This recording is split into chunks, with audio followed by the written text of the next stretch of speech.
Hi friends, welcome to Ranjana's creation. இப்போ நம்ம வந்து ஆந்திரா ஸ்டைல் பன்னீர் மசாலா செய்யலாம். அதுக்கு வந்து 2 ஸ்பூன் அளவுக்கு தயிர் எடுத்துக்குங்க. அதில் அதுக்கு தேவையான அளவுக்கு உப்பு, கொஞ்சமாக வந்து மிளகாய்த்தூள் ஒரு ஸ்பூன் அளவுக்கு போட்டுக்கலாம். அது கூடவே வந்து மஞ்சத்தூள், கொஞ்சமாக கரம் மசாலா, ஜீரகத்தூள், அது கூடவே வந்து தனியாத்தூள், அது கூடவே கஸ்தூரி மேத்தி, இது எல்லாத்தையும் சேர்த்து நல்லா மிக்ஸ் பண்ணி ஒரு ஓரமாக எடுத்து வச்சிடலாம்.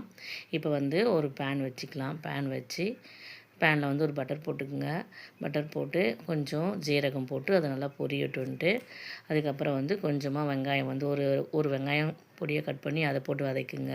அதுக்கு தேவையான அளவுக்கு உப்பு, ஒரு ஸ்பூன் அளவுக்கு இஞ்சி பூண்டு பேஸ்ட், அது நல்லா வதக்கிட்டு ஒரு தக்காளியை நான் அரைச்சி வச்சுருக்கேன், அதை வந்து நல்லா அதை போட்டு வதக்கிக்கலாம்.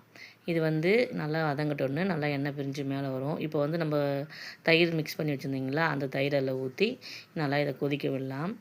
இது கொதிக்கிட்டோம், இது நல்லா கொதிச்சுட்டு இருக்கட்டும். அதுக்குள்ளே நம்ம வந்து ஒரு பேன் வச்சு ஒரு பட்டர் போட்டுக்கலாம்.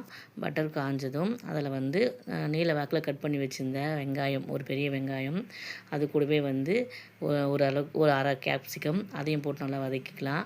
அது கூடவே வந்து ஒரு பச்சை மிளகா, இதையும் போட்டு நல்லா வதக்கிட்டு இதுக்கு தேவையான அளவுக்கு உப்பு போட்டுக்கலாம். உப்பு போட்டு அதையும் நல்லா வதக்கிக்கலாம்.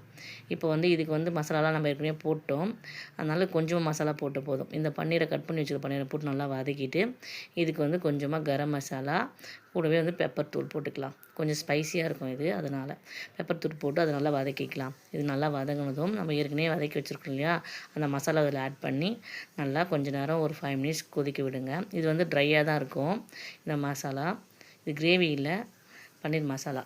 இதுக்கப்புறம் வந்து இது நல்லா வதக்கிட்டு இப்போ ரெடி ஆகிடுச்சு. பாருங்கள், இது நான் கூட வச்சு சாப்பிட செம்மையாக இருக்கும்.